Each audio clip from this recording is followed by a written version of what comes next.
Almost any song or musical piece that you could play on piano is going to have at least one spot that's more difficult than the rest. At that point, you have to decide, are you just going to try to fake your way through it or to make the effort to do it right? Now, I've chosen the first option more times than I would care to admit. But if you've decided to buckle down and do the work, there are a few steps that you can take to save time and make the most of your effort.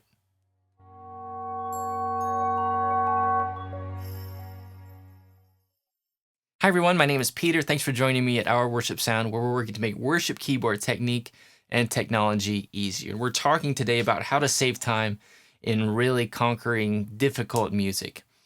Specifically with piano, the challenge is often that you know what to play, and you can play it with your right hand, you can play it with your left hand, but then you go to put it together, and that's where things start to break down. Or maybe you're playing and singing at the same time, and you're just having trouble lining up what you're playing with what you're singing. So we're going to talk through some steps that they're not rocket science. There's nothing profound here, but if we can define a process, it's going to make things a lot easier as we're learning to play difficult things. So here are 9 steps. And if you have something that you're working on, something that's challenging you right now, I invite you to go ahead and get that out, get that ready to play, and you can work through that as we talk through these 9 steps. Step 1 is to isolate the difficult spot. Okay, if you have one measure that might be difficult for you, to just figure out which one that is and decide that that's the one that we really need to learn to do well. It might be that the whole piece is challenging, and if that's the case, then break it down into manageable chunks. Here in this example, I can play it right now, but I can, let's pretend that the third measure is more difficult. The third measure is going to end up sounding like this. Okay, so we're going to go through that measure with these different steps. The first step is to isolate and really clearly identify what part is causing you problems and what part we need to apply these steps to. Step 2 is to play the right hand alone and to play it slowly. Key thing to focus on here is playing with consistent technique.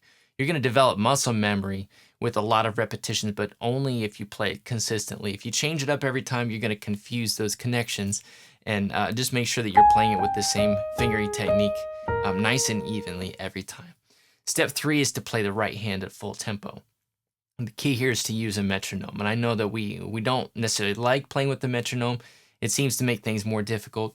But the thing is, a metronome forces us to be honest with ourselves. And once we know that we can play it and lock it in with the metronome, then we know it's really solid. So go ahead and start a metronome at the tempo that you're trying to play it at.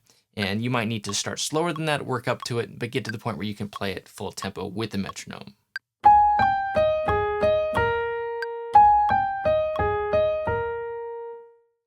Step 4 is to play the left hand alone and slow. And again, the key here is consistent fingering technique, doing it the same way every time.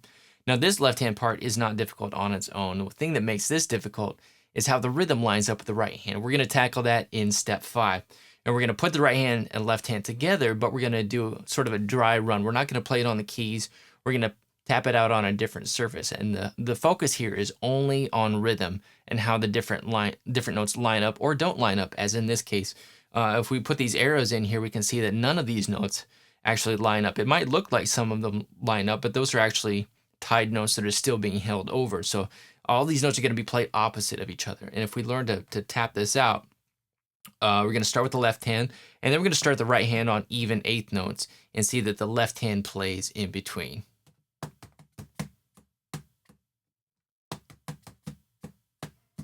And if you want to kind of just start out with any fingers, that's fine, but then work toward using the same fingers that you're going to use on the keys. So once we have a feel for how these notes are going to line up, then let's go ahead and apply it, both hands together. This is step 6. We're going to play it slowly and just focus on precise rhythm.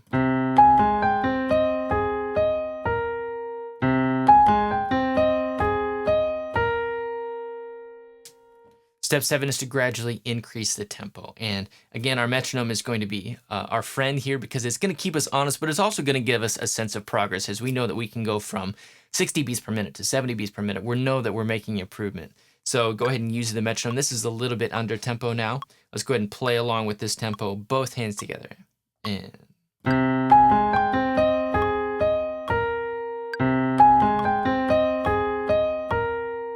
gradually increase the tempo. Eventually you'll get it up to your goal tempo, but we need to go a little bit farther. For one, in step 8, we want to play faster than the goal tempo, because when we go back to play the piece, it'll make this spot feel a lot more relaxed. If we have kind of an excessive amount of technique for this section, we have more technique than what we need. So here's our goal tempo. Here's a little bit faster.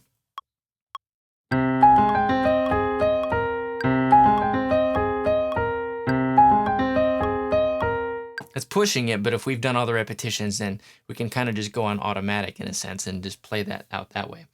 Step 9 is our final step, and that's to play it in context. So let's do that by starting before the difficult spot and playing a little bit after. We may need to slow it down a little bit and then bring it up to tempo. Let's go ahead and play it with the goal tempo right now. 2, 3, 4.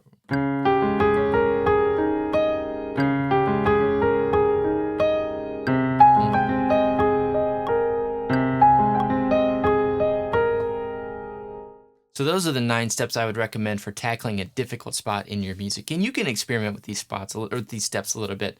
Not every step is going to be necessary for everything that you need to practice. But if you find yourself going through something difficult and you're having trouble with something, it may be one of these steps that you need to go back and shore up before you're ready to move on. So just be honest about what you need to work on and what you need to dig into a little bit. I want to help you keep track of these steps, and I have a really simple PDF I want to share with you. If you go to ourworshipsound.com/practice, you can put in your first name and your email address, and it'll take you to this real simple PDF. It'll just list out these steps and give kind of the key focus for each one. You can just print it off and put it next to where you practice, just to help you get efficiently through these difficult spots and to save yourself some time. So again, that's going to be found at ourworshipsound.com/practice. ourworshipsound.com/practice. Hope that video was helpful for you. If so, go ahead and leave a comment down below and subscribe for updates on future videos. And then stay tuned. There's going to be some other videos coming up here that hopefully will be helpful for you. So thanks for watching. We'll see you soon.